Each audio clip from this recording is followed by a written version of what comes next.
तो नेपाल में जेनजी ने तख्ता पलट किया, उन युवाओं ने जो 13 से 28 साल के थे। देखिए उनकी नई पीएम कौन होंगी। नेपाल में जेनजी क्रांति के बाद बैठकें चली हैं। पीएम ओली के इस्तीफे के बाद अंतरिम पीएम पर चर्चा हुई। 48 घंटे बीत जाने के बाद भी सहमति नहीं बन पा रही थी। कल देर रात तक बैठकों का दौर चला है, लेकिन किसी नाम पर सहमति नहीं बन सकी। कभी सुशीला कार्की का नाम रेस में आगे हो जाता था, फिर दूसरे गुट समर्थक और उनके नेता अड़ जा रहे थे, नहीं इनका नाम ठीक नहीं है। राष्ट्रपति भवन के बाहर घीसिंग समर्थकों ने नारेबाजी की, जो दूसरा गुट है। मौजूदा संसद को भंग करने और ना करने पर चर्चा हो रही थी कि संसद भंग हो या ना हो। सूत्रों के मुताबिक राष्ट्रपति पौडेल संसद भंग करने को तैयार नहीं थे। वहीं कार्की का तर्क यह था कि पहले संसद को भंग करना चाहिए। संसद के बहाल रहते गैर सांसद को पीएम नहीं बनाया जा सकता। इसके बाद बैठक में जेन जी की मांगों पर सहमति बनी। इसके बाद नेपाल में अंतरिम पीएम पर सस्पेंस खत्म हो गया। सुशीला कार्की को अंतरिम पीएम बनाने पर सहमति बन गई है। नेपाल में संसद भंग करने की मांग भी मान ली गई है। सुशीला कार्की नेपाल की पूर्व मुख्य न्यायाधीश हैं, यानी पूर्व जस्टिस रही हैं, चीफ जस्टिस। जेन जी प्रदर्शनकारियों में ज्यादातर युवाओं ने समर्थन किया। 7 जून 1952 को नेपाल के विराटनगर में इनका जन्म हुआ। सुशीला कार्की का भारत से बहुत खास नाता है। काशी हिंदू विश्वविद्यालय, जिसे आप BHU के नाम से जानते हैं, बनारस हिंदू यूनिवर्सिटी, वहां की पढ़ी हैं। 1975 में राजनीति शास्त्र से MA की डिग्री हासिल की थी और सुशीला कार्की का विवाह दुर्गा प्रसाद सुवेदी से हुआ है। BHU में ही पढ़ाई के दौरान दोनों की मुलाकात हुई थी। अब आपको दिखाऊं कि सुशीला कार्की पीएम मोदी की भी फैन है। पिछले दिनों एक इंटरव्यू में मोदी की तारीफ की, लेकिन उससे पहले ये तस्वीरें जो मैं आपको दिखा रहा हूं, सुशीला कार्की अंतरिम पीएम तो बनेंगी, लेकिन आखिर रहेंगी कहां? क्यों? क्योंकि पीएम आवास तो जलकर खाक हो चुका है, मंत्रियों के दफ्तर जलकर खाक हो चुके हैं, तो नई बिल्डिंग है। विदेश मंत्रालय ने अस्थायी तौर पर यह ठिकाना तय किया है जिसमें अंतरिम पीएम सुशीला कार्की रहेंगी। यह विदेश मंत्रालय की बिल्डिंग है। अभी हालत यह है कि वहां कोई इमारत ठीक ठाक बची नहीं है। ऐसी स्थिति में अंतरिम पीएम शपथ ले लेंगे, लेकिन वो कहां ठहरेंगे? ये उनके लिए ऑफिस तैयार किया गया है। आइए आपको सुनवाऊं नेपाल के लोग क्या कह रहे हैं जब उन्हें पता चला कि उनकी नई अंतरिम पीएम सुशीला जी होंगी। कुछ नेताओं के चलते ये सब हुआ है, लेकिन ऐसे लोग भी हैं राष्ट्रभक्त जो यहाँ पर, जो इस देश को पूरे सुचारू रूप से एक ट्रैक पर ले जाएंगे। पूर्व चीफ जस्टिस सुशीला, उनका नाम आगे चल रहा है। वाकई अच्छा चॉइस हो सकता है। देखिए ये लोग राष्ट्रभक्त हैं, ये लोग राष्ट्र कौन? सुशीला कार्की हैं। राष्ट्र को ही चलाने के लिए ये लोग आगे बढ़ेंगे और हमें पूरा विश्वास है कि ये लोग आगे बढ़ेंगे और चलाएंगे। सरकार का लीडर कौन हो? कुछ नाम है आपके जहन में? हाँ है ना, सुशीला कार्की, ये लोग है ना। इन लोगों को हम लोगों ने अब इनको चुनने के लिए भी ज्यादा होड़बाजी नहीं करना चाहिए। आसानी से उन लोगों के चुनना चाहिए। अब सवाल यह है कि सुशीला कार्की नेपाल की अंतरिम पीएम होंगी और नेपाल भारत का पड़ोसी है और सुशीला कार्की का भारत से ताल्लुक है। खुद वो प्रधानमंत्री नरेंद्र मोदी की फैन है। पिछले दिनों इंटरव्यू हुआ तो पीएम मोदी की वो जमकर तारीफ की। भारत से कनेक्शन क्या मैंने आपको बताया। अगली तस्वीर देखिए। अगर आपने BHU का नाम सुना हो, वाराणसी में बनारस हिंदू यूनिवर्सिटी है, दुनिया की प्रसिद्ध यूनिवर्सिटी। यहीं की पढ़ी है सुशीला कार्की, यहीं से मास्टर की डिग्री ली है और यहीं शादी हुई उनकी।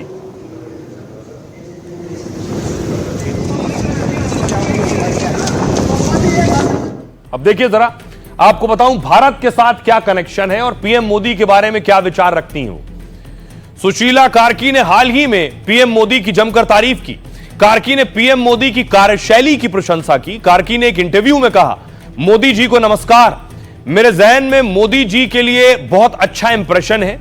उनके बयान से साफ है कि वो मोदी की नीति से प्रभावित हैं। कार्की ने भारत नेपाल के रिश्तों पर भी खुलकर बात की है। भारत और नेपाल का रिश्ता बहुत पुराना और गहरा है।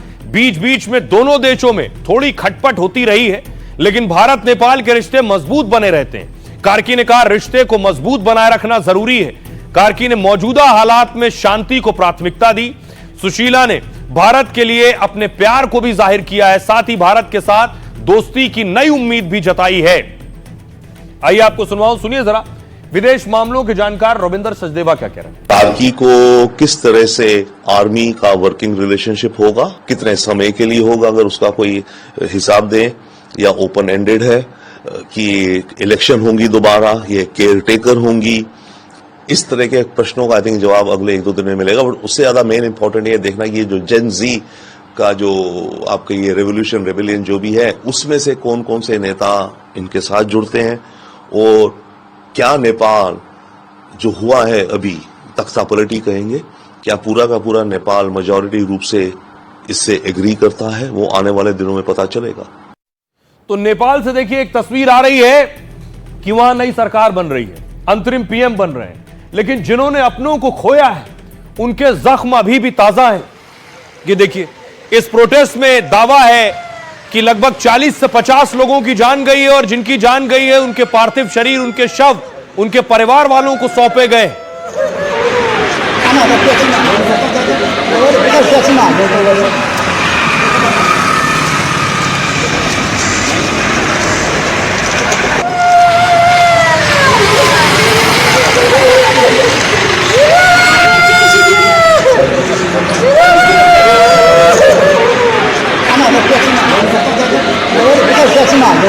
एक और दर्दनाक खबर यह आई कि हिंदुस्तान से भी बहुत से परिवार वहां गए थे। ये जो तस्वीर आप देख रहे हैं महिला की, ये भारतीय महिला है, गाजियाबाद में रहती थी, नेपाल गई थी, वहां इस दंगों के दौरान, प्रदर्शन के दौरान इनकी मौत हो गई। इतना ही नहीं, नेपाल में कुछ और भारतीय जो पशुपतिनाथ मंदिर गए थे, वहां भी बस पर हमला हो गया है। इस बस में भारतीय सवार थे, बस को टारगेट किया गया। देख रहे हैं, बस पर पत्थरबाजी की गई है। यह भारतीय बस है, देखिए शीशे पर भी पत्थर पड़ा है।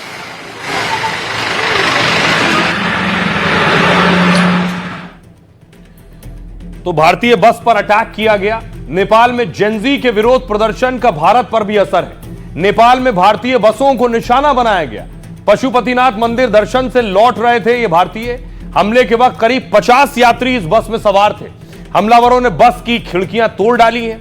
भीड़ के पथराव में 7 से 8 लोगों को चोटें भी आई हैं। कुछ यात्रियों को काठमांडू अस्पताल में भर्ती कराया गया। मौके पर पहुंची नेपाली सेना ने लोगों को बचाया है। सभी लोग भारत के आंध्र प्रदेश के रहने वाले थे। पशुपतिनाथ मंदिर में दर्शन करने गए थे। पथराव के बाद ड्राइवर ने यात्रियों को एयरपोर्ट छोड़ा और यहां से सरकारी विमान से वापस भारत लौट पाए हैं। ये एक वो तस्वीर थी। आइए अब आपको सुनवाऊं, नेपाल में बहुत वक्त राजशाही भी रही है। जो राजा रहे, राजा ज्ञानेन्द्र, इस हालात पर वो क्या कह रहे हैं, उन्हें सुनिए। अभिव्यक्ति राख्न पाउनु, इस निंदनीय घटना के लिए जो लोग जिम्मेदार हैं उनके खिलाफ कानून के मुताबिक सख्त कार्रवाई होनी चाहिए। किसी भी दोषी को बख्शा नहीं जाना चाहिए। प्रदर्शन के दौरान शहीद लोगों ने अन्याय और भ्रष्टाचार के खिलाफ जिस हिम्मत से आवाज उठाई वह सराहनीय है और देश को उनके प्रयासों के लिए हमेशा सम्मान देना चाहिए। हे वीर, आगे बढ़, पीछे हटने की बात मत कर। अब बड़ी बात यह है कि आपने सुना राजा ज्ञानेन्द्र क्या कह रहे हैं, भारतीयों के साथ क्या हुआ पशुपतिनाथ जो गए थे, लेकिन बहुत से भारतीय जो फंसे हुए थे वो भारतीय वापस लौट कर आए हैं। नेपाल में हिंसा के बाद एक्शन में सरकार आई। विशेष विमान से भारतीयों को लाया जा रहा है। आंध्र प्रदेश के 140 लोगों को सुरक्षित लाया गया। सनौली और पानी टंकी से भी भारतीयों को लाया गया है। नेपाल में फंसे ओडिशा के 23 लोगों को सुरक्षित लाया गया है। ओडिशा के सीएम मोहन चरण ने इसकी जानकारी दी। भारतीय वॉलीबॉल टीम की सदस्य उपासना गिल भी भारत लौटी हैं। उपासना गिल ने बाकायदा वीडियो जारी कर मदद की गुहार लगाई थी। उपासना नेपाल में वॉलीबॉल लीग इवेंट होस्ट करने गई थी। उनके साथ मौजूद सभी भारतीयों को रेस्क्यू कर लिया गया। उपासना ने नानी के घर पहुंचने की तस्वीर शेयर की। हरियाणा के फरीदाबाद की एक महिला खिलाड़ी भी लौटी। मध्य प्रदेश के छतरपुर के भी 4 परिवार काठमांडू से लौटे और इन परिवारों में बच्चों सहित कुल 14 लोग थे। सुरक्षित वतन वापसी के लिए पीएम मोदी से गुहार लगाई गई थी।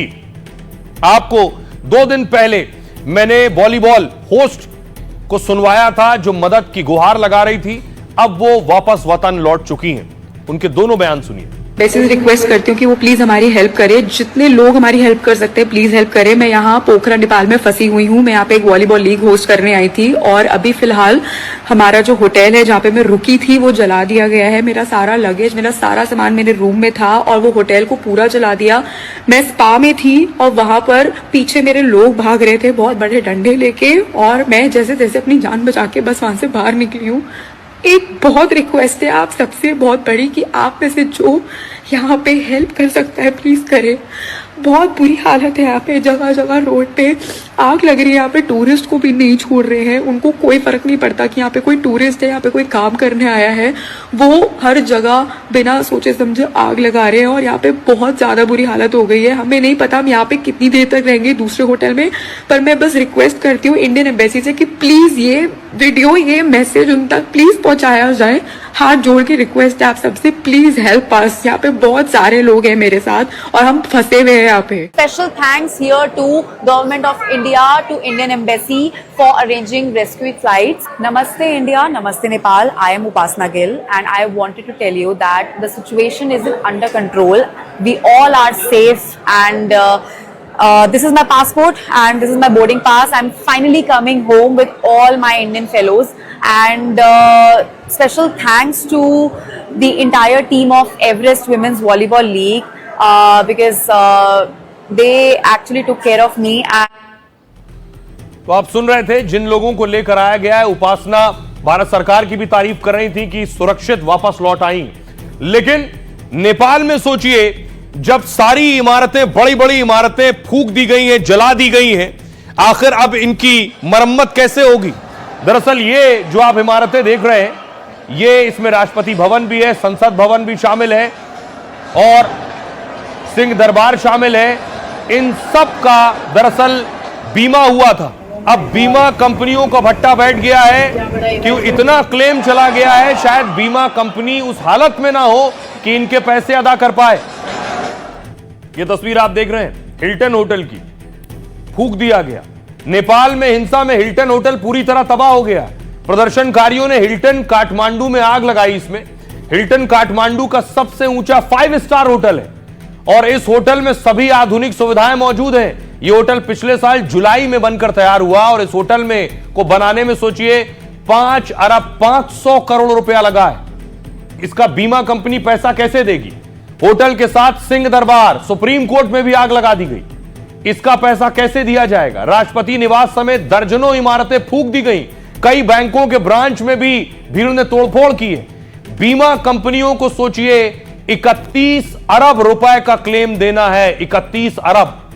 2015 में भूकंप आया था, तब 3 गुना ज्यादा रकम दी थी। 2024-25 में बीमा कंपनियों ने 26 अरब प्रीमियम जुटाया था, यानी उनके पास कुल जमा पैसा ही 26 अरब आया था। इसमें से 15 अरब कम 11 अरब के क्लेम आ चुके हैं, लेकिन इस बार क्लेम की राशि सोचिए प्रीमियम से ज्यादा हो सकती है, यानी 26 अरब का कमाई थी और 31 अरब का क्लेम आया है। अगर ऐसा हुआ तो बीमा कंपनियों को भारी नुकसान हो सकता है। अब जो सबसे बड़ी चुनौती है अंतरिम पीएम के सामने, वो वैसा ही जैसे बांग्लादेश में अंतरिम पीएम यूनुस बने, उसके बाद उन्होंने बहुत सी परेशानियां झेली, चुनौतियां झेली। सुनिए जरा, हमारी सहयोगी सुशीला जी से बात की थी पहले, क्या कहनी है। Government persons who are, they are allowed to do the legal work. This is a criminal work of government, I have seen in that this must not have to be yesterday, because neither Hitler had did such kind of action in his time. Hitler had not put children on the gas chamber, nor our ex-ruler, Rana ruler, have killed any child or hanged any child. You think the atrocities took place on the streets of Kathmandu yesterday, but the protesters here are saying it's not about the social media ban. It is about the corruption, the economic crisis of the country. Everything. This is the movement we have felt. तो यही सुशीला कार्की अब अंतरिम PM है। लेकिन अब आपको बताऊं Gen Z क्या कर रहे हैं, जिन्होंने तख्ता पलट किया ओली सरकार का।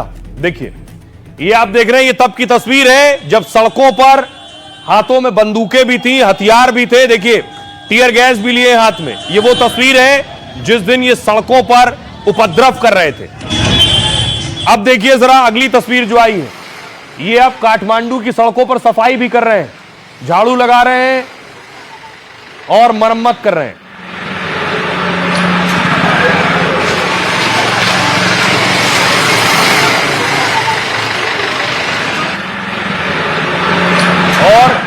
कूड़ा भी साफ कर रहे हैं, जो डिवाइडर है, जो फेंसिंग है, उसकी भी सफाई कर रहे हैं, उसे भी ठीक कर रहे हैं। और इस हिंसा के दौरान देखिए लूटपाट भी हुई थी, शॉपिंग मॉल से लूटपाट हुई, वॉशिंग मशीन, एसी, फर्नीचर, कपड़े सब लूट कर ले गए थे।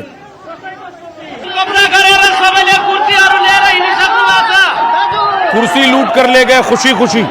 अब देखिए उसके बाद सारा सामान लौटा रहे हैं, जो लूट का सामान है वो वापस लेकर जा रहे हैं लौटाने के लिए। जो टीवी ले गया था वो टीवी लौटा रहा है, जो कूलर ले गया था वो कूलर लौटाने आया है, एलईडी लौटाई है, वॉशिंग मशीन वापस आई है, माइक्रोवेव भी है।